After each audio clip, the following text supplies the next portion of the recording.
s'il y en a pas. Combien de personnes travaillent donc dans le... L'infirmière, là, actuellement, combien nous en avons? Alors, on a 12 aides-soignantes. Bon, ben c'est bien. Voilà. Donc, le secrétariat à côté. Oui. Donc là, c'est une pièce qui nous sert de salle de réunion et 3 bureaux. Voilà. Oui, c'est... Un bureau pour l'ergothérapeute, pour l'infirmière coordinatrice et le premier bureau d'accueil. Vous avez besoin, vous trouvez... des antennes sur ce grand territoire? Oui, pour le service d'accompagnement de la maladie d'Alzheimer. Donc, pratiquement, on fait tout la moitié du département. Voilà.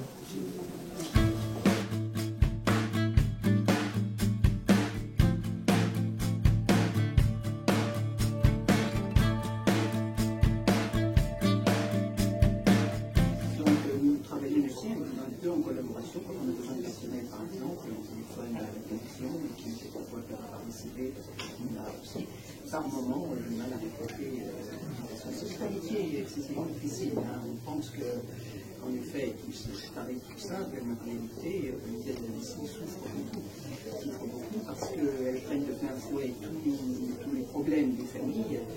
Et puis elles s'en foutent là aussi, d'ailleurs, dès qu'elles ne voient pas, il suffit d'arriver un tout petit peu en retard la sélection pour que ça tire un petit peu. Donc, enfin, nous essayons de faire le maximum. Et puis, au niveau des finances, pour l'instant, nous équilibrons. C'est vrai que dans l'ensemble, le département des services administratifs financièrement. Et puis, ce qu'il faut prendre aussi en compte, c'est la concurrence. C'est la concurrence, parce que c'est la concurrence commerciale. Les services des associations sont totalement différents du service commercial des gouvernements. Faire un accent là-dessus, et les sociétés commerciales ont besoin de vivre essentiellement parce que nous, en effet, une mamie ou un papy qui n'a pas laissé dans le plan, au bout de 3 quarts d'heure, si la colère n'a plus d'information. Donc c'est vrai que le soutien aux hommes politiques, c'est énorme, hein, parce que là aussi c'est un quand même. Hein. Nous sommes là et nous sommes bien à l'écoute des différentes situations. Oui. On est bien conscient que le milieu associatif est un peu... Bon, la commune de Ferrières a toujours aidé le fait ici depuis 1970 ans. Voilà, merci beaucoup. Merci beaucoup. Vous pouvez être avec nous pour la suite. D'accord, merci beaucoup. Bien.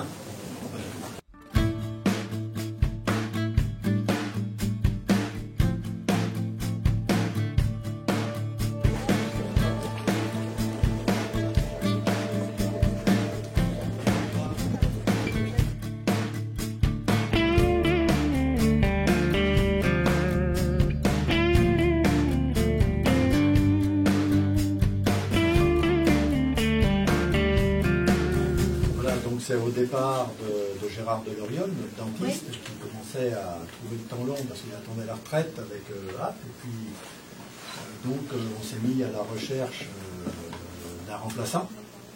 Il me dit, bon, moi, je ne pourrais pas vendre à quelqu'un qui veut s'installer parce que vendre la maison, le cabinet, ça coûte trop cher. Donc on s'est substitué à lui. Moi, tu me trouves une dentiste et nous, on construit le cabinet. Voilà. Et on a fait ça très rapidement. Une dentiste. Oui, il y a un dentiste, c'est la profession. Bon, c'est tombé sur une, c'est très bien. Vous êtes content de la...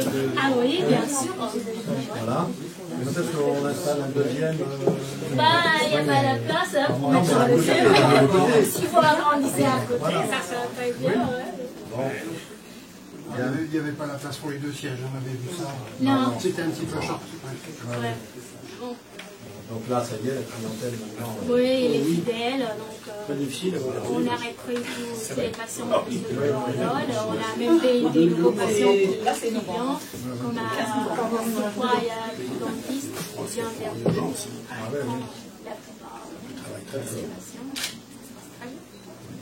Bon, c'est bien.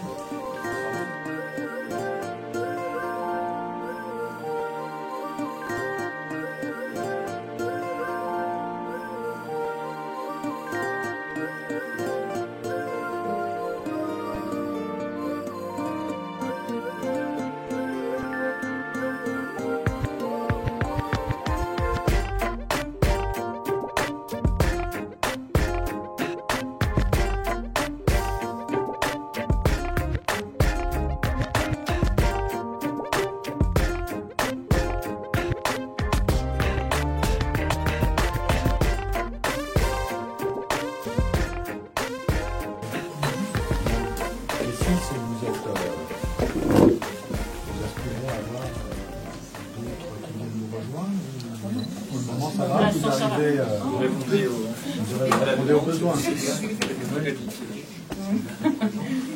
Bon.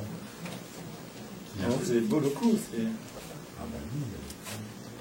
Déjà un pays, 15 ou 20 infirmiers. Ça retraite, hein.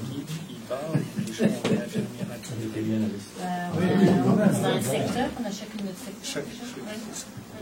Et puis après, c'est Vous pouvez vous remplacer, femme, de gars, en cas d'urgence, tout ça. Voilà, donc merci. On va continuer l'enchaînement. Je vais regarder passer dans cette...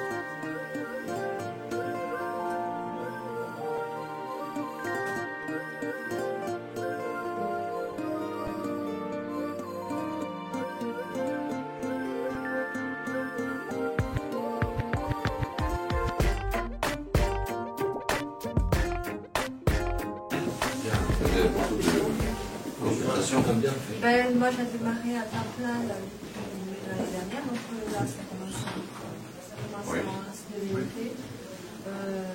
Ça reste le problème qui reste encore pour les psychologues aujourd'hui, c'est que c'est pas pris en charge par la sécurité sociale, donc ça reste à la charge des patients à l'ordonnance, même s'il y a des mutuelles qui passent s'intéresser à ça. Mais voilà, ça prend. Il y a des besoins en tout cas, parce que dans les services publics, c'est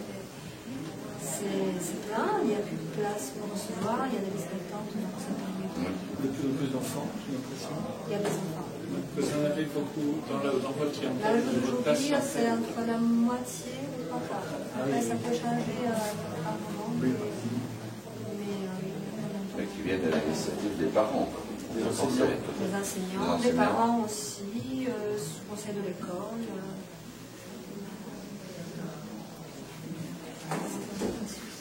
Et puis voilà, avec un projet de travail avec des groupes pour la suite, qui va se mettre en place. Donc enfin un but aussi. Merci beaucoup. Je vous en prie. C'est un plaisir de vous accueillir. Voilà. Alors en face, nous avons Gâtinais Emploi. Alors là, c'est pas le même objectif, mais bon.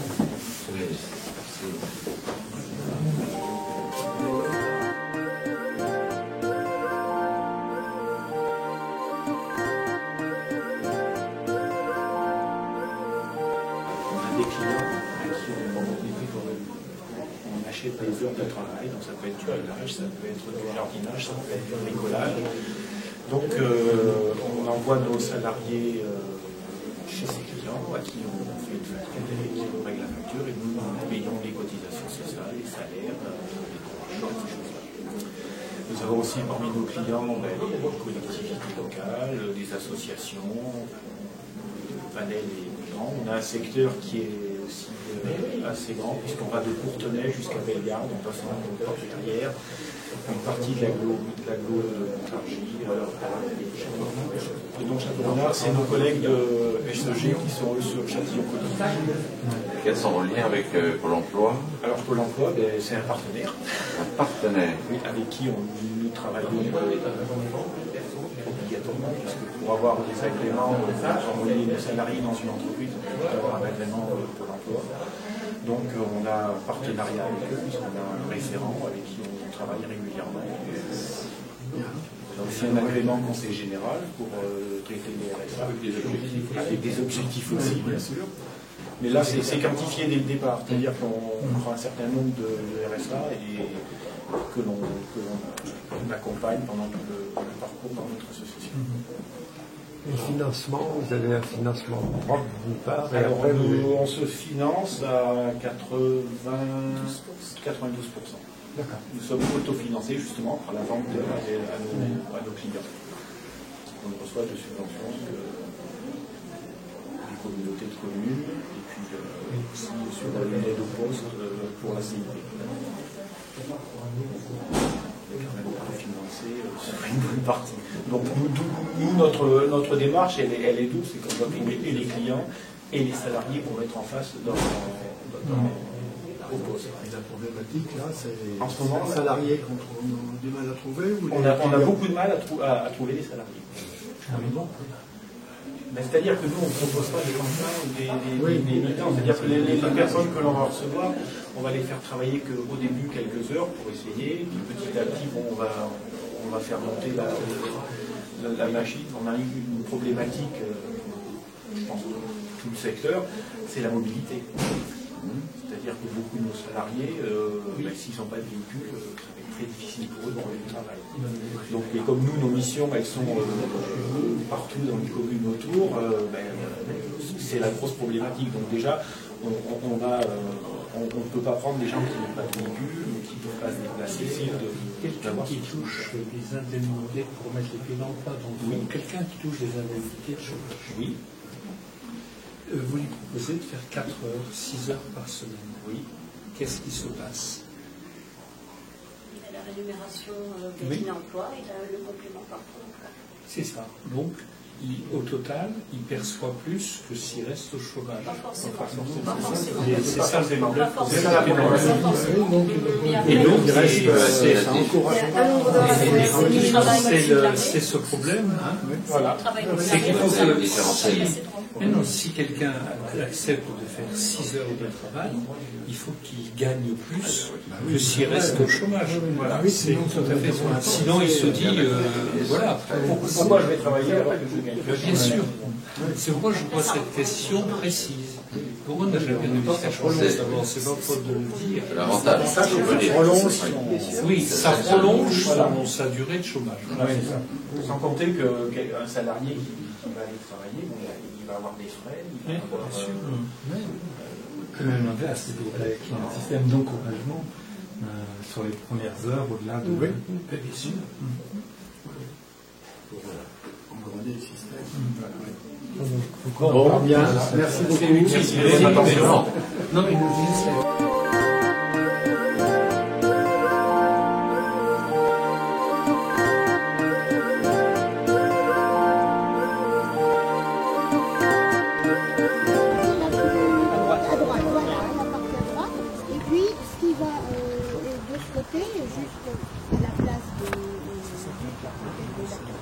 l'escalier, c'est ce qui va devenir le bâtiment de la CCKV. Et c'est vrai qu'au 19e, jusqu'au 19e siècle, on a toute cette barrière. On a donc un bâtiment à 2 étages qui correspond au dortoir des frères Convert, et vraisemblablement également aux salles qui permettaient d'accueillir les hôtes de marque. Évidemment, pas les clochards qui venaient, et qui certainement étaient ailleurs dans l'autre partie de la ville. Et cela, ça va rester jusqu'à la Troisième République. Et la mairie, disons plutôt, le conseil municipal, pour avoir une mairie et une école de garçons, va couper ce gros bâtiment monastique pour en faire la rue du Couvent. Donc ce que vous avez actuellement n'a absolument rien à voir avec les dégâts révolutionnaires. Je dirais que c'est plutôt la municipalité, la Troisième République, on va dire la Troisième République triomphante. Voilà. Là, bon. Et vous allez donc, si vous allez, je crois, avoir un petit encas dans la salle de l'abbaye, c'est ça? C'est-à-dire le réfectoire des moines, et nous avons échappé à un certain nombre de travaux municipaux dans les années 1920, toujours pour avoir une école. Il était question de couper le réfectoire en 2 pour faire 2 classes, de couper en haut pour avoir un plafond et mettre évidemment 2 gros poêles qui traverseraient les dortoirs pour aller vers la toiture. Donc nous avons aussi échappé. 3 phrases et c'est fini. Donc on a échappé à des petites croix au-dessus entre les modillons et la toiture pour que ça fasse plus Moyen-Âge. Donc les travaux de riches n'ont pas été retenus. Voilà, j'en ai terminé.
aussi, et vous avez entendu, donc il faut qu'on améliore l'attractivité de notre territoire. Pour améliorer l'attractivité de notre territoire, c'est aujourd'hui la fibre optique, on le voit, mais c'est aussi les maisons de santé, et c'est aussi l'attrait touristique qu'on peut mettre en avant avec tous les édifices que nous avons ici. C'est vrai que c'est un gros effort à faire par la commune, ou la communauté de communes, ça la concerne, mais il faut passer par là pour rendre attractif notre territoire. Voilà, donc pour revenir à la maison de santé que nous avons inaugurée tout à l'heure, je rappelle une première phase qui a été faite il y a quelques années avec le centre médico-social, ce qu'on a appelé au début le centre médico-social, qui accueille l'aide à domicile et soins à domicile. Une deuxième tranche là, qui concernait l'installation de la dentiste, de la podologue, de la psychologue et des infirmières. Et puis évidemment, il y aura une troisième tranche qui concernera l'aménagement de l'accès en zone piétonne et véhicules aussi, parce qu'on ne peut pas interdire les véhicules là, dans cet espace. Et donc une autre tranche par la suite, à laquelle nous avons commencé à réfléchir avec le CAUE, c'est l'extension de cette maison de santé pour pouvoir y accueillir des professionnels et donc des médecins. En particulier des médecins, si on en trouve, évidemment. Donc, on a encore 3 médecins infirmières, mais il y en a un qui toque à la porte de la retraite, donc on en aura plus 2, parce qu'on devrait trouver un autre remplacé. Donc, il va falloir qu'on se remue sérieusement pour essayer de trouver des médecins, parce qu'on a des gens qui consultent jusqu'à 11h du soir, c'est quand même pas très logique. Voilà. Donc cette maison de santé, les premiers investissements étaient d'ordre de 600 000 € sur le premier bâtiment neuf que vous avez vu. Là, les derniers, c'est 120 000 €. Et donc, nous avons eu des subventions du département de 65 000 €, la DETR à 41 000 € et l'enveloppe parlementaire de Jean-Pierre Dor, 15 000 €. Voilà. Je n'ai pas sollicité à l'époque monsieur le sénateur, mais j'avais sollicité pour la porte outrelle, j'ai bien entendu. Oui, voilà, c'est ça.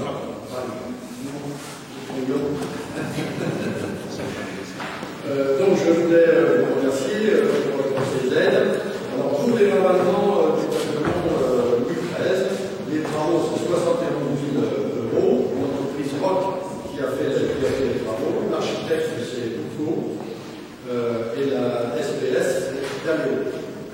Voilà, j'ai oublié de citer les entreprises qui ont travaillé sur la maison de santé, c'est l'entreprise Joannet, l'entreprise Tavernier, BCTF, SARLMEC, Leroy, les architectes, c'est Grandjean, cabinet Grandjean, en ce sens, ils sont là, je l'ai vu.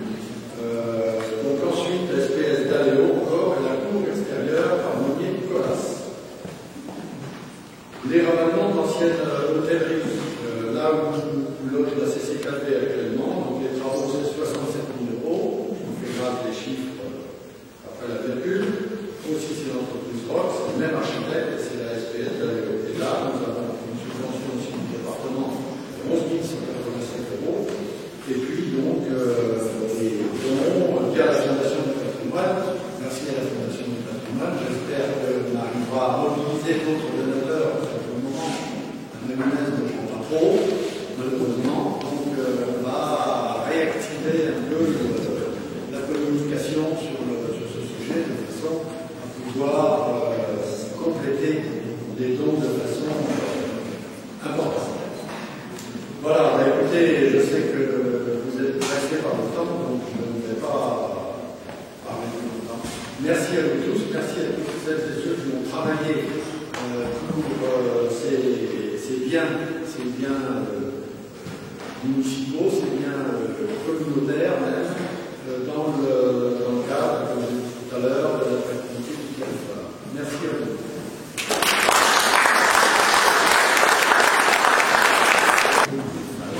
Un mot rapidement. Pour dire que je suis très heureux avec Frédéric Nouveau et Corinne Melzazar qui nous accompagnaient tout à l'heure de cette journée qui a commencé à Corbeil qui s'est poursuivi à Mineret et s'achève ici à Ferrières. Et donc ça a été une très belle et très riche et très encourageante en journée, parce qu'on a vu tout le dynamisme à la fois des communes du Gâtinais, de cette partie du canton de Courtenay. On a vu une entreprise particulièrement innovante et elle aussi d'un très grand dynamisme qui exporte dans le monde entier et dont on peut être fier, je pense. Et puis, je faisais le constat tout à l'heure, je me disais que ça fait en 5 mois, je suis venu 4 fois à Ferrières. La première fois, c'était pour inaugurer le centre de secours. La deuxième fois, c'était pour l'ouverture des nocturnes de Ferrières, avec le parapluie. La troisième fois, c'était pour l'inauguration du collège de Ferrières. Et la quatrième fois, aujourd'hui, donc pour l'inauguration notamment de cette maison de santé et pour ces travaux magnifiques qui ont été effectués sur ce pavillon Louis XIII. Et donc, les 4 fois, le département est intervenu, tout ou partie.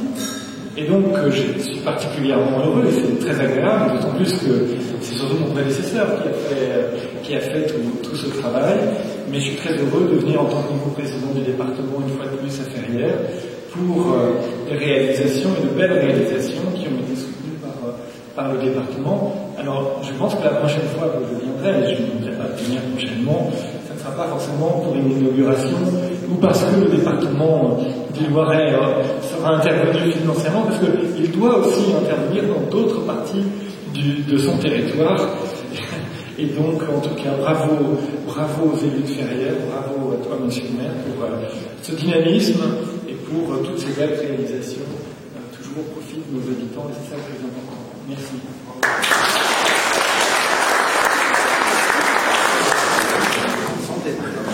Un lecteur, c'est, en tout cas, merci, cher monsieur le maire, de m'accueillir une nouvelle fois à Ferrières. Et j'en profite pour saluer monsieur le ministre, le président du conseil départemental, messieurs les maires de l'arrondissement, monsieur le président de la commune, mesdames, messieurs.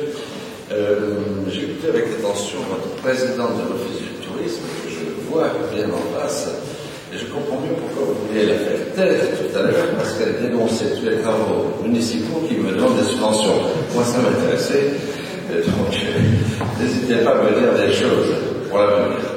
Bon, quoi qu'il en soit, moi je vous adresse en toute sobriété toutes mes félicitations pour leur entreprise, pour la coupée 3 orange, je ne ferai pas 3 discours. Je voulais simplement dire aux présidents d'associations qui sont là, nombreux, que j'ai croisé tout au long de ce parcours, que, puisque j'ai entendu une présidente, c'est ce qui nous a rejoint, qui pourrait être confrontée à des difficultés financières, nous offrons des possibilités aux associations qui n'auraient pas de CAE, des contrats d'accompagnement à l'emploi, c'est bien connu. Nous offrons la possibilité à ceux qui n'auraient pas que de CAE au 1er janvier de l'année 2015 d'en avoir 10 pour le prix d'un. Voilà, je vous le dis très sérieusement, 10 pour le prix d'un, c'est-à-dire que l'État prend en charge 90% de la rémunération de ces personnes. Voilà, pour les associations qui peuvent avoir des budgets contraints, je vous invite vraiment à vous pencher. Alors, certains me disent, vous voyez, vous donnez toujours chaque fois plus, donc nous ne prendrons rien, puisque la prochaine fois vous nous paierez pour en prendre. Alors, n'exagérons rien, nous ne paierons pas pour vous employer. Mais profitez-en, parce que je ne suis pas sûr que cela durera toujours. Voilà, en tout cas, merci pour votre écoute, pardonnez-moi, et encore je ne m'en excuse pas, je suis vecteur de l'emploi à vos côtés, président. Nous contribuons tous à cet effort, et celui dont nous avons tous besoin dans le pays et décliné dans les plus petites entités, c'est-à-dire les communes. Voilà, merci pour votre attention.